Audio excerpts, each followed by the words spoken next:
নমস্কার বন্ধুরা, আজকে আমি আপনাদের নিরামিষ আলু পটলের তরকারি বানিয়ে দেখাবো। এর জন্য আমি পরিমাণ মতো আলু ও পটল কেটে ধুয়ে নিয়েছি। এবার আমি এই তরকারির জন্য একটা মশলা রেডি করব। তার জন্য লাগবে আদা কুচি, কাঁচা লঙ্কা কুচি, পেঁয়াজ কুচি এবং 1 চামচ জিরে ও টমেটো কুচি। এগুলো দিয়ে আমি একটা পেস্ট বানিয়ে নেব। এবার আমি কড়াতে তেল গরম করে তার মধ্যে পটলগুলোকে দিয়ে পটলগুলোকে আমি একটু লাল করে ভাজবো। এই পটল ভাজার সময় আমি এতে অল্প করে হলুদ ও নুন দিয়ে দেব। পটলগুলোকে আমি একটু সময় নিয়ে ভালো করে লাল করে ভেজে তুলে নেব।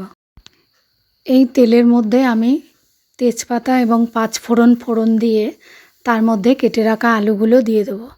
কেটে রাখা আলুগুলোকে আমি এবার একটু লাল করে ভাজবো। আলুগুলো ভাজা হয়ে গেলে তারপর তার মধ্যে আমি পরিমাণ মতো হলুদ গুঁড়ো এবং যে মশলাটা বেটে রেখেছিলাম সেই মশলাটা দিয়ে ভালো করে আমি এবার এই মশলাটাকে আলুর সাথে কষাবো। কিছুক্ষণ কষানোর পর তারপর তাতে আমি পরিমাণ মতো নুন দেব। নুন দিয়ে আবারও কিছুক্ষণ কষিয়ে নিয়ে তারপর তাতে আমি ভেজে রাখা পটলগুলো দিয়ে দেবো। পটলগুলো দিয়ে এবার আমি আলু পটল ও মশলা একসাথে ভালো করে কিছুক্ষণ ধরে কষাবো। তারপর তাতে পরিমাণ মতো জল দিয়ে ভালো করে নেড়ে নিয়ে তরকারিটি ঢেকে আমি কিছুক্ষণ রান্না করব।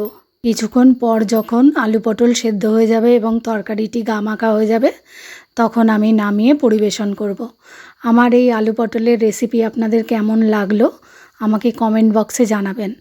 আমার রান্না যদি আপনাদের ভালো লাগে তাহলে আমার চ্যানেলটিকে সাবস্ক্রাইব করে দেবেন, আমার ভিডিওগুলোতে লাইক দেবেন এবং শেয়ার করবেন। পাশে থাকবেন। ধন্যবাদ।